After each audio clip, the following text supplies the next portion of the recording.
नमस्कार, एक बार फिर से आप सभी का स्वागत है। इस वीडियो के माध्यम से मैं दिल्ली हाई कोर्ट का एक जजमेंट आप लोगों के साथ शेयर करूंगी। संबंधित जजमेंट भी फैमिली लॉ से ही संबंधित है। जब कोई आदेश फैमिली कोर्ट से हो जाता है फैमिली मैटर में, तो उसे अपील में जाने के लिए 90 दिनों की समय सीमा मिलती है। यानी फैमिली कोर्ट के किसी भी फैसले को अगर आप चैलेंज करना चाहते हैं अपर न्यायालय में, तो उसके लिए आपको 90 दिन का समय मिलता है। लेकिन संबंधित मामले में हाई कोर्ट ने ये कहा कि परिवार न्यायालय द्वारा जो भी आदेश पारित होता है उसे 90 नहीं, सिर्फ 30 दिनों के भीतर आपको चैलेंज करना होगा, अपील में ले जाना होगा अगर आप चैलेंज करना चाहते हैं। ऐसी टिप्पणी हाई कोर्ट द्वारा जस्टिस संजीव सचदेवा और जस्टिस विकास महाजन की खंडपीठ ने सुनवाई करते हुए कहा कि अपील में अगर कोई देरी हो जाती है, यानी 30 दिनों से अधिक समय अगर लग जाता है, तो परिसीमन अधिनियम 1955 के 1963 के सेक्शन 5 के अंतर्गत उचित कारण दिखाने पर माफ किया जा सकता है। यानी अगर उचित कारण कोई दिखाता है न्यायालय को, तो 30 दिन से अधिक समय भी दिया जा सकता है। पर वैसे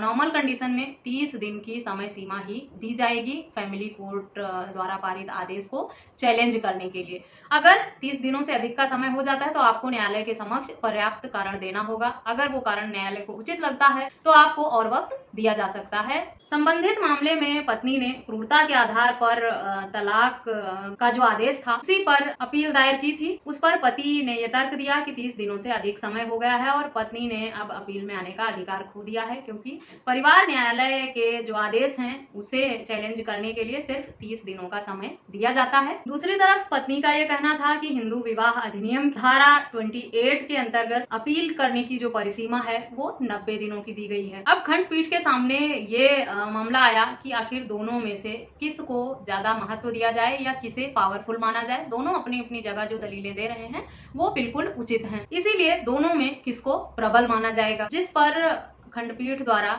ये तर्क दिया गया कि जिन राज्य सरकारों में फैमिली कोर्ट बनाए गए हैं वहां पर तो 30 दिनों का ही समय दिया जाएगा, और जहां फैमिली कोर्ट जिन राज्य सरकारों द्वारा फैमिली कोर्ट नहीं बनाए गए हैं उन्हें 90 दिनों का समय दिया जाएगा अपील में जाने के लिए। यानी जहां फैमिली कोर्ट से आदेश पारित होगा वहां पर तो आपको 30 दिन का समय ही मिलेगा, लेकिन जहां पर जिन राज्य सरकारों ने फैमिली कोर्ट नहीं बनाया है वहां पर हिंदू विवाह अधिनियम के धारा 28 के अंतर्गत 90 दिनों की परिसीमा अवधि जो है उसी के हिसाब से अपील दायर की जाएगी। साथ ही खंडपीठ ने यह भी कहा कि हिंदू विवाह अधिनियम के शेष विवाह अधिनियम में संशोधन लाया गया था, इसके तहत फैमिली कोर्ट आदेश के खिलाफ अपील करने की परिसीमा जो है वो 90 दिनों की बढ़ाकर कर दी गई थी। लेकिन फैमिली कोर्ट के एक्ट में संशोधन नहीं किया गया है और फैमिली कोर्ट के एक्ट की धारा 19 के अंतर्गत निर्धारित अवधि जो है वो 90 डेज की ही है। और इस तरह से खंडपीठ ने अपील दायर करने की परिसीमा को हिंदू मैरिज एक्ट के धारा 28 के अंतर्गत 30 दिनों की होगी और अपील योग और फैमिली कोर्ट के फैसले के खिलाफ दायर करने की परिसीमा अवधि फैमिली कोर्ट एक्ट के धारा 19 के तहत 90 दिनों की होगी। और इस तरह खंडपीठ ने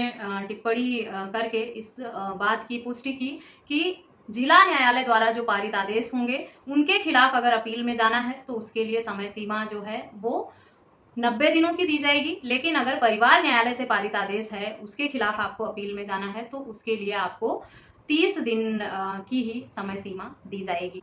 आशा करती हूँ ये कॉन्सेप्ट आप लोगों के माइंड में क्लियर हो गया होगा कि फैमिली कोर्ट से जो आदेश है और जिला न्यायालय से जो आदेश है उसे चैलेंज करने के लिए हाई कोर्ट की क्या गाइडलाइन रही है और किन सेक्शन के अंतर्गत आपको कितने दिनों का समय दिया जाता है अपील करने के लिए। बहुत लोगों के माइंड में ये बात पहले से सेट रही होगी कि अपील में जाने के लिए 90 दिन का ही समय मिलता है, लेकिन इस वीडियो के माध्यम से ये कॉन्सेप्ट आप लोगों का क्लियर हो जाएगा कि 30 दिन और 90 दिन की समय सीमा कब और किस आदेश को चैलेंज करने के लिए दिया गया है। आशा करती हूँ ये जानकारी आप लोगों के लिए यूजफुल होगी। इस तरह के किसी अन्य टॉपिक पर भी अगर आपके कुछ सवाल हैं या कोई जानकारी चाहते हैं तो मुझे ईमेल, व्हाट्सएप या कमेंट करके जरूर पूछें।